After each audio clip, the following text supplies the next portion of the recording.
Be seated, thank you. Application CICS 1 2025. On the Commission's own motion, 2025 State Wage Order pursuant to Section 58 of the Act. Decision. Yes, Mr Frenchkin, you appear for the Minister again today, thank you. Yes, Chief Commissioner. And Mr Harding for CCI. Yes, Chief Commissioner. Mr Hanson today for Unions WA. Yes, thank you. And Ms Love for Walga. Yes, thank you. Yes, thank you very much. The following is a brief summary of our decision in this year's state wage case.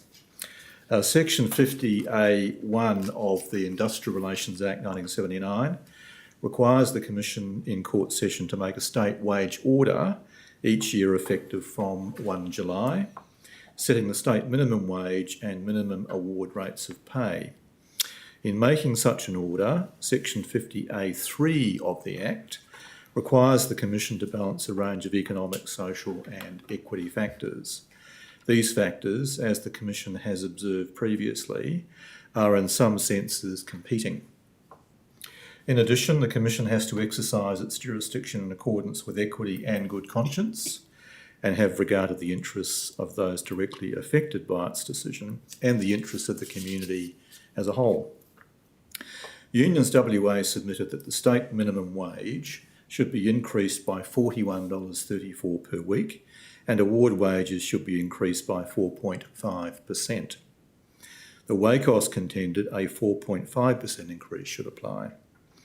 Whilst not specifying a figure, the Minister was supportive of an increase of no less than the Fair Work Commission Annual Wage Review 2024-25 increase of 3.5%.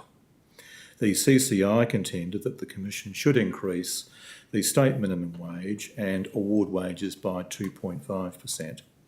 The WALGA submitted that any increase should be fair, but also have regard to the current costs environment for local government and their limited capacity to raise revenue. In this year's case, as for 2023 and 2024, the cost of living has been a significant factor.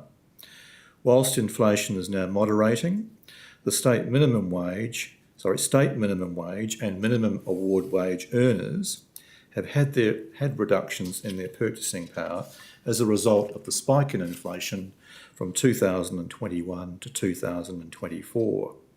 Rises in prices for essentials of food and housing in particular have continued to place low-income households under financial pressure. The Commission also recognises that small businesses have faced rising costs. The state economy remains strong as one of the best performing in the nation.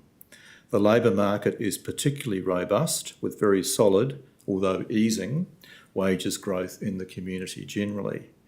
As a result, household consumption and discretionary spending have also been elevated, as reflected in retail spending remaining very solid. Business investment also remains robust, along with housing investment. Despite these factors, low levels of productivity, especially in the market sector, remain of concern. So too are risks to the outlook, resulting from trade tensions between the United States and other countries, especially China, being a major trading partner with Western Australia. This is reflected in some measures of business confidence. In terms of major economic aggregates, the state economy is stronger than the national economy. Wages growth, as measured by the WPI, is forecast to be higher for 2024-25, as is the projected CPI, although not greatly. The unemployment and employment rate projections for 2024-25 are also more favourable for Western Australia. The overall strength of the economy is an important factor, as the Commission has previously said that sustainable increases in minimum wages in a strong economy are unlikely to have any adverse impacts on employment and inflation. On this occasion, we have concluded that the Western Australian economy can sustain a meaningful increase in the state minimum wage and minimum award wages.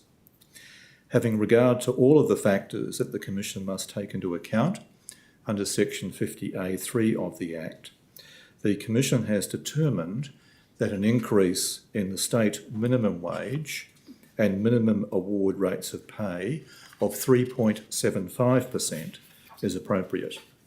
This will lift the state minimum wage to $953 per week. There will be proportionate increases for juniors, apprentices and trainees.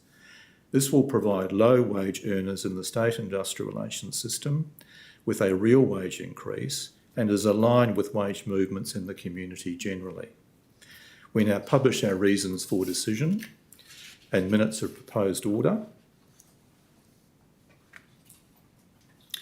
Any party who wishes to speak to the minutes is requested to notify the Commission by 12 noon next Monday, 16 June. And if you could kindly set out any issues that you wish to raise in that request. We'd like to thank the parties for your assistance during the course of the state wage order case and Mr Christmas for his presentation on the economy and international developments, and also the Commission's registry staff for their preparation of the general order. And on that basis, we'll now adjourn. Thank you. Court stands adjourned.